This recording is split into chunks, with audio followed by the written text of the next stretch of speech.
All right, so we're going to have a look at the Georgina year-over-year comparison. We're going to start with October 21. We're going to start with the numbers. October 21 in Georgina, across all home types, we had 99 new listings come on the market, 91 sales, so we're looking pretty tight there, right? And I'll show you where that shows up later in the numbers. 71 active listings. Active listings are what didn't sell and carry into the next month.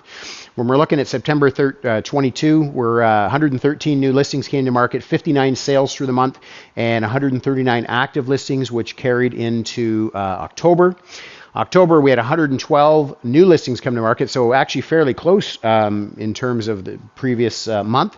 45 sales, so that fell off a little bit, and then 145 active listings that carried into November. If we're looking at the money, $942,000 was the average sale price across all home types in Georgina a year ago, $822 in September, and currently trending at $899. So what are you telling me? That the price actually went up month over month? We are seeing this, right? We're breaking out. This is more of a micro market. We're not looking at the Toronto Real Estate Board stats as a whole. We're looking at this being a little bit more town specific. Now, of course, Georgina is comprised of many towns.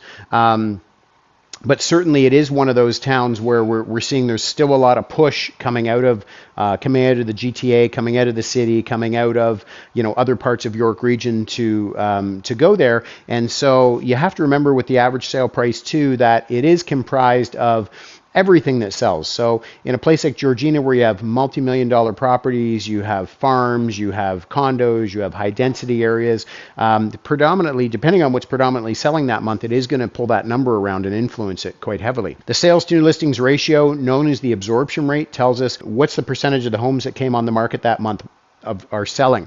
So a year ago, 91.9% of the homes that came on the market sold. Again, you can see that we're taking sales divided into new listings. So there was only nine houses that came on the market in October 21 that didn't sell. Sorry, 8 houses. September 22, we have 52.2% absorption rate, currently trending at 40. Now this stat is how we determine whether it's a buyer's market or seller's market. So anything under 50% would be considered a buyer's market where there's more supply than demand. Between 50% and 60% is considered a balanced market where there's enough supply to meet demand. Then when you get over 60% would be considered a seller's market where there is more demand than there is supply.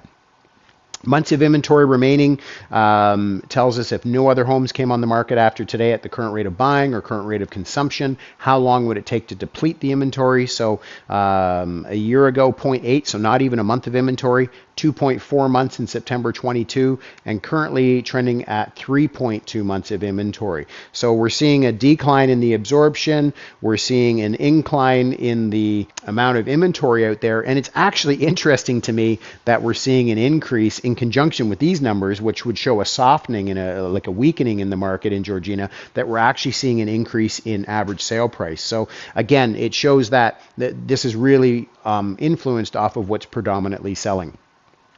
Sale price to list price ratio, home selling 9.9% over asking a year ago, 96.9% of asking in September 22, currently trending at 95.7% of ask. And to get a home sold 15 days a year ago, 26 in September, and currently trending at 24. With everything that's going on in the media, no one has a crystal ball, honestly, for what's going to happen. There is a lot of speculation out there that the market's going to drop another, 30%, 40%, coming into spring.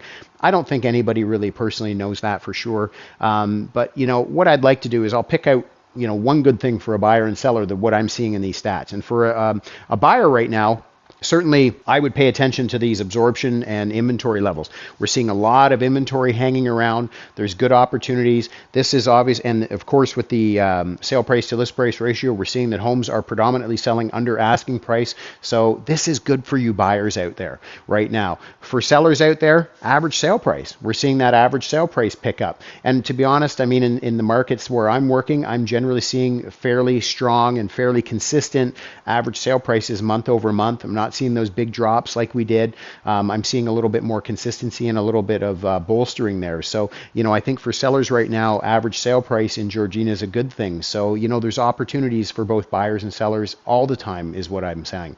If you have any questions on how this information would relate to your Georgina home, feel free to connect with me.